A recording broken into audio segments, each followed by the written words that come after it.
So welcome to my class. We are continuing on with Unit 3, Statistical Tools and Interpretation of Data, and in this we finish with measures of central tendency, we finish with measures of dispersion. In measures of dispersion, we have finished with the range, we finished with quartile deviation, we finished with mean deviation. We are finishing off with standard deviation, that is, and we are doing standard deviation. We finished in two series, that is individual series and discrete series, and in the continuous series we finished with the first method, that is the actual mean method, and we are doing the second method, that is the direct method. So this is what we are doing. So in this, let me just point out, we are going to do the direct method now. So in the continuous series, the direct method, and this is we are doing that. We have taken up the same illustration, marks and number of students. We've been asked to do the calculate standard deviation and its coefficient from the following data, the given data. I haven't changed the data. The solution will be like this. So before I go on to explain this, let me just once again talk about what is standard deviation. In order to make it very clear, once again, one forgets that it is standard deviation in the measures of dispersion is based on all the observation of the series. It's a best measure of variation, and it is a square root of the arithmetic mean of the squares of deviation of its items from their arithmetic mean. So that is basically what we are doing. But so as I explain this to you, the solution, you will understand that what are the steps. Now if you take the steps, now these two are given and these two marks and number of students. I put down this as mid values. So first of all, we will step 1, let's just calculate the mean of the series. So what is mean in the continuous series? First you have to take out the mid values. So how do you take the mid values? The lower limit and the upper limit divided by 2. So of all the class intervals, we will take the lower limit, like for example 20 plus 30, that is 50, divided by 2 is 25, and so on. So we take the mid values, we work out the mid values. So once the mid values are worked out, then the next is corresponding frequencies with the mid values. We will multiply and get, say, 15 into 2, 25 into 4.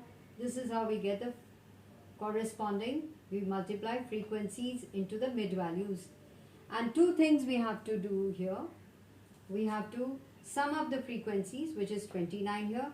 We have to sum up the frequencies into the mid values, which is 1305, and formula is summation of frequencies into mid values divided by sigma f.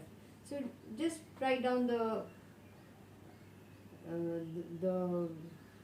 whatever you've solved, whatever sum you've got. 1305 divided by 29 is equal to 45.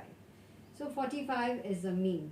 So in this mean, it becomes very important because see, the formula involves this. This is now in the next step. Once we've taken out the mid values, in this we will square the mid values and put it as n square. So that is why it is direct method. So you take the mid values and you square them up. So once you square them up, like 15 into 15 is how much? 225. Okay, so 25 into 25 would be 625, and so on.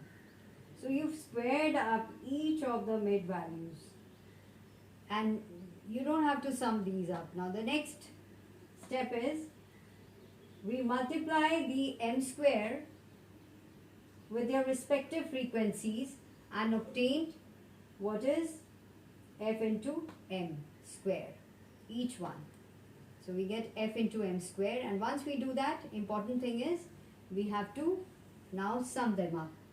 Sigma f into m square. So what we get is 66125.